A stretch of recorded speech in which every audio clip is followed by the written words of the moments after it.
A single teaspoon of soil contains more microbes than there are people on Earth, a bizarre fact whispered by researchers.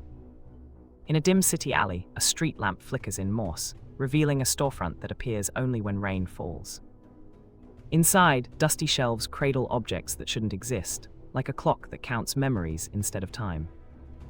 Every visitor leaves with a silent thought they swear is theirs until they notice it wasn't, a borrowed memory returning at midnight.